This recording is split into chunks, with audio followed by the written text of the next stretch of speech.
tumpuan berita. Dasar ekonomi hijau khususnya pembangunan industri hidrogen yang sedang dilaksanakan oleh Kerajaan Sarawak dapat mempengaruhi serta memacu ekonomi serantau. Premier Sarawak Datuk Patinggi Tan Sri Dr. Abang Abdul Rahman Zohari Tun Datuk Abang Openg berkata, ketika ini Sarawak sedang menjalinkan kerjasama dengan negara Korea dalam pembangunan industri hidrogen. Menurut beliau, ekonomi Korea juga akan bergantung kepada Sarawak sebaik tenaga hidrogen mula diekspor ke negara tersebut bermula pada 2027. Sekarang ini saya bekerjasama dengan Korea untuk mengeluarkan hidrogen. Pada tahun 2027 kita akan ekspor hidrogen ke Korea. Makna dia, the implication is the Korean economy will depend on us.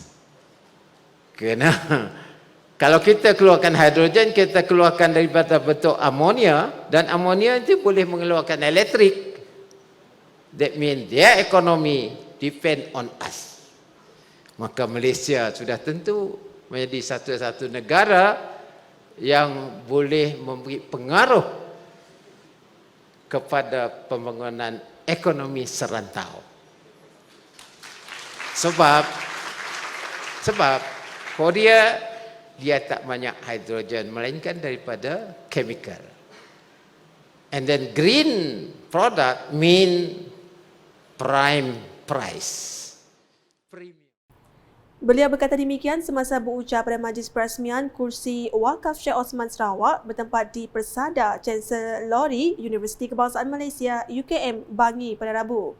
Hadir sama Setiausaha Kerajaan Sarawak Datuk Amar Muhammad Abu Bakar Marzuki, Timbalan Menteri Utiliti dan Telekomunikasi Sarawak Datuk Dr. Abdul Rahman Junaidi, Yang di-Pertua Majlis Islam Sarawak Datuk Misnu Taha, Pengerusi Lembaga Pengarah UKM Profesor Emeritus Datuk Dr. Muhammad Abdul Razak, Naib Chancellor UKM Profesor Datuk Dr. Muhammad Ikhwan Toriman serta div-div kenamaan yang lain. Menjelas lanjut, Premier Sarawak berkata strategi pembangunan pasca COVID-19 PCDS 2030 merupakan satu gagasan ekonomi bertujuan memacu Sarawak menjadi wilayah maju dan berpendapatan tinggi pada 2030 dengan sasaran keluaran dalam negara kasar KDNK berjumlah RM280 bilion.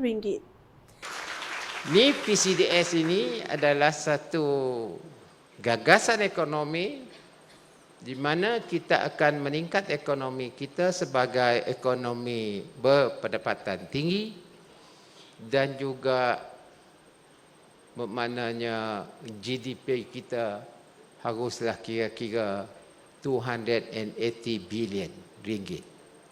Sekarang kita 140. Nak pergi 280 meaning you have to double the size of our GDP. Bolehkah tidak? Saya pun tak tahu. Saya sebah pada anak Sarawak yang masih menuntut hari ini. Katanya jika Sarawak mampu mencapai KDNK RM280 bilion, ia akan turut menyumbang kepada KDNK negara.